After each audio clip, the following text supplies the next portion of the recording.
know I've spoke about this before, and the last time that we talked about all the troops getting definitely pulled out of Afghanistan and by the 20th anniversary, but grade 5, I think it was, 11-year-old kid at the time.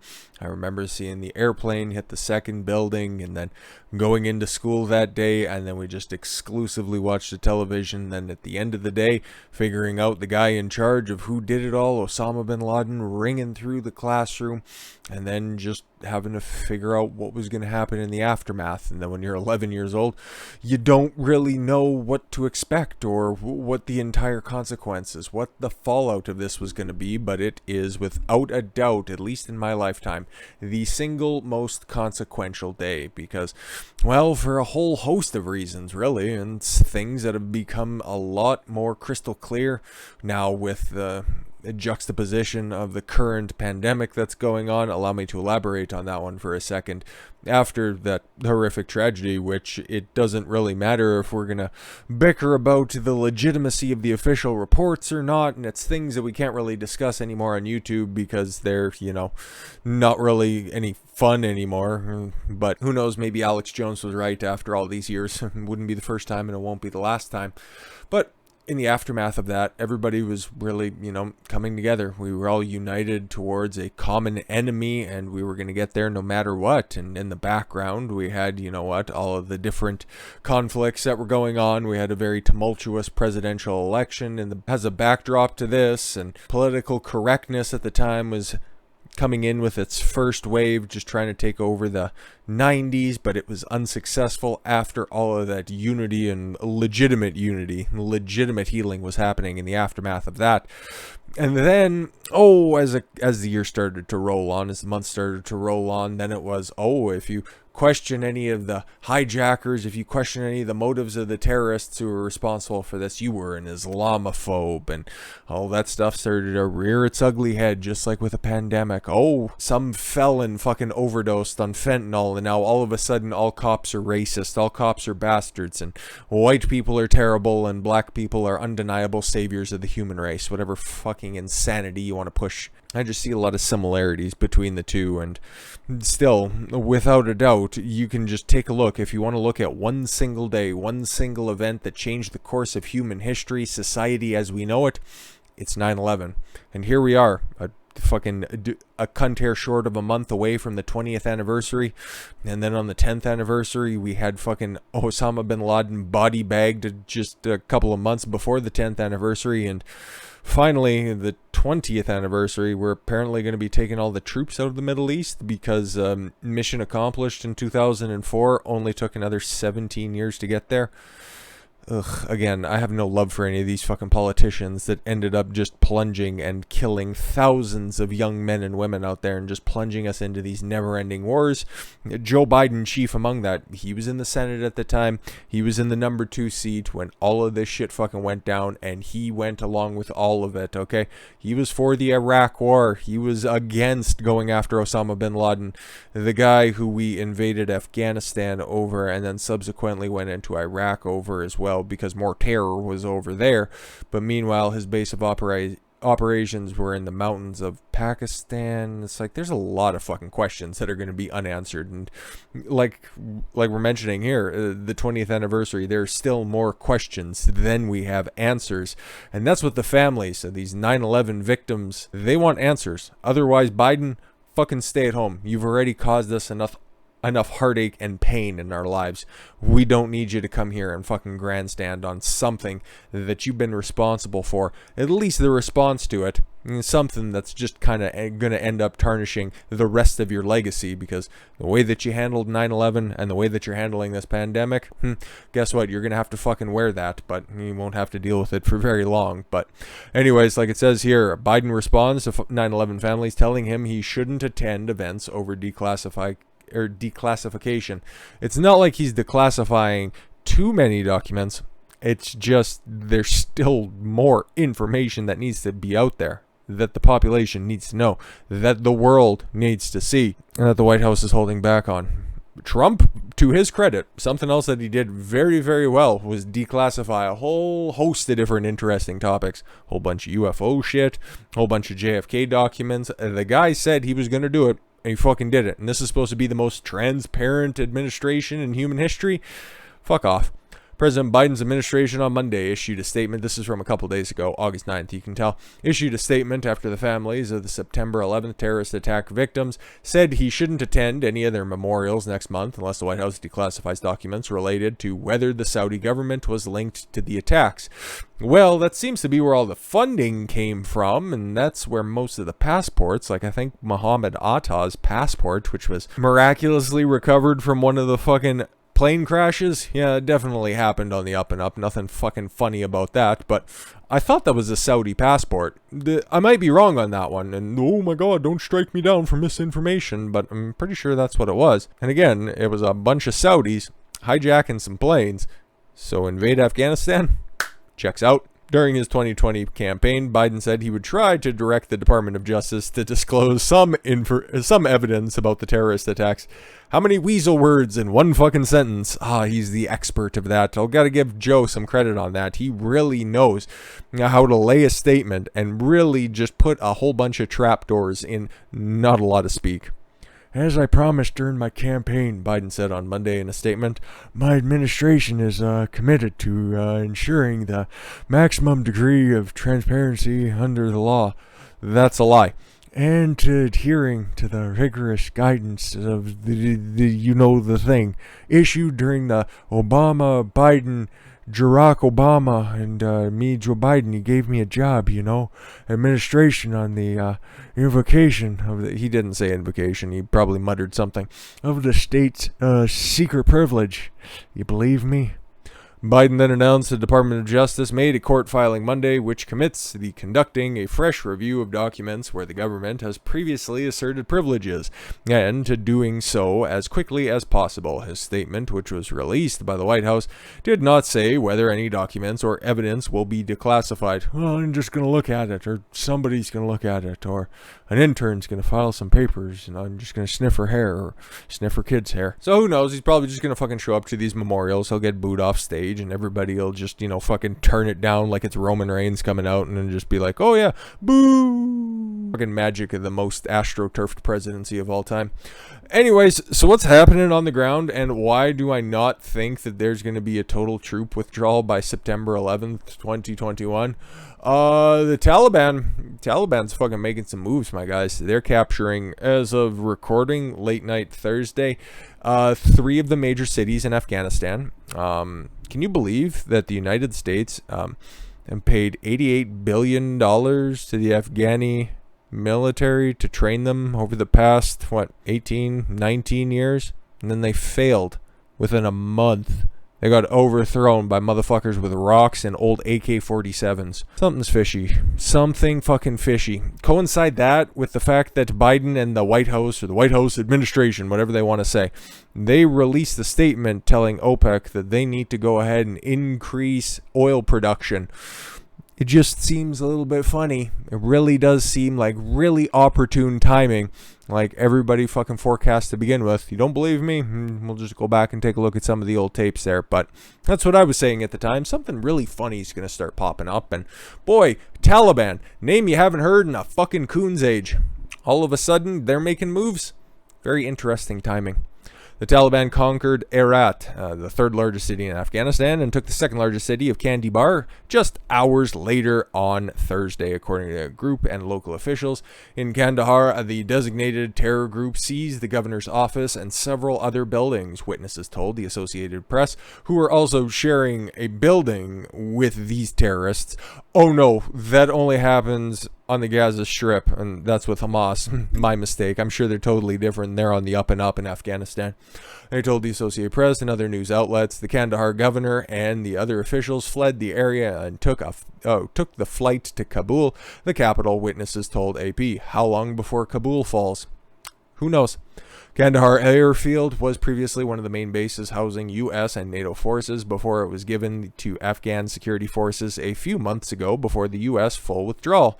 Unfortunately, the Taliban managed to get to the heart of the city with the help of their infiltrators Abdul Rakaz Ahmadi At least he has a very exotic name, but it is fairly simple to pronounce.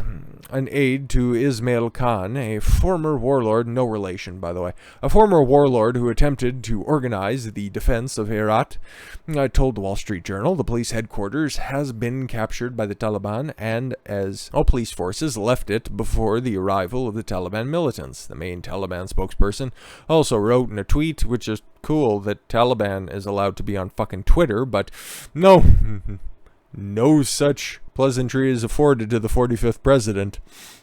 You love to see it. But yeah, they continue to write that Herat was captured by the group, which was designated by the State Department as a terrorist organization in 1990. Thanks for the clarification. We couldn't quite fucking figure that one out. And videos that surfaced online showed the white Taliban flag flying over government offices. Sweet.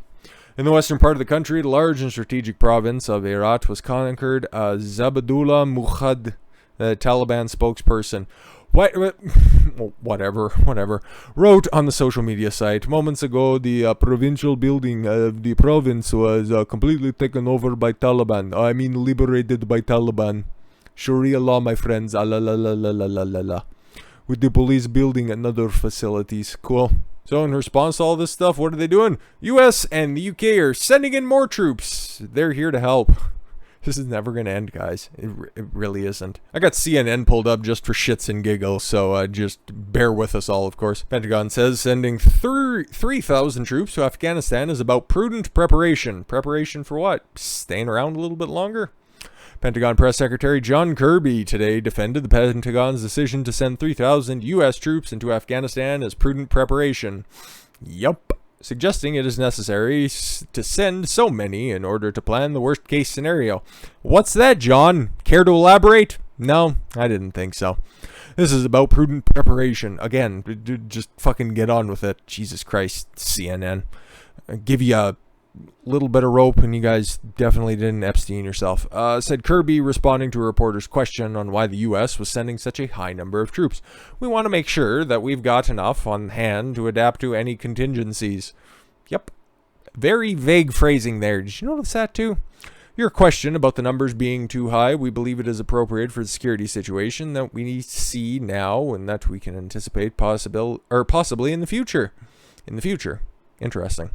Secretary believes the safety and security of our people, not just American troops, but our allies and partners of the State Department colleagues, is paramount concern. Don't care.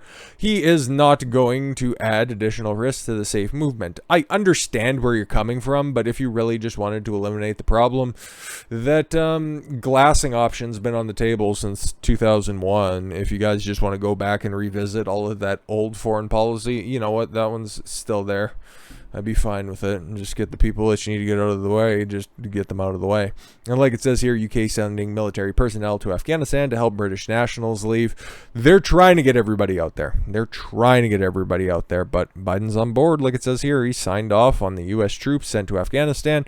Biden signed off the order today to send the troops to Afghanistan following a meeting late last night at the White House. That would have been Wednesday night, where he tasked the top national security advisors. And by the way, I'd like to know what late night for Biden is. Is that like 7:30-ish or something?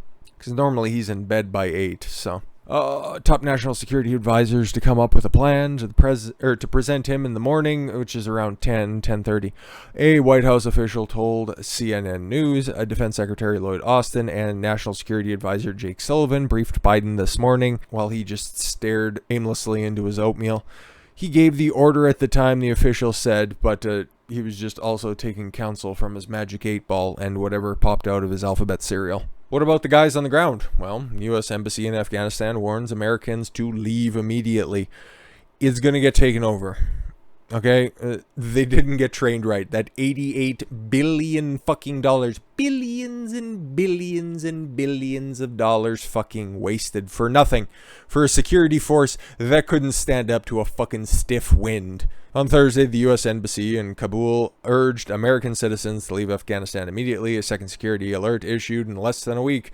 U.S. Embassy urges U.S. citizens to leave Afghanistan immediately using available commercial flight options. Make sure you get your negative tests, so you don't want to get anybody sick on the way out. Given the security conditions and reduced staffing, the embassy ability to assist U.S. citizens in Afghanistan is extremely limited, even within Kabul. The alert points out domestic flights and ground transportation outside Kabul are severely limited, mostly because the guys in black have pretty much taken over everything. So, you know what, you gotta kind of fly out there and you gotta coordinate. Maybe you gotta take an Uber in order to get to the airport, and by Uber, I mean share a camel. Are severely limited and subject to cancellation or closure. So am I for that joke. The embassy added citizens to enroll in the Safe Traveler Enrollment Program. It's so nice that they have these fucking programs just on standby that they can just roll out at a moment's notice to receive security updates and contact the embassy in an emergency.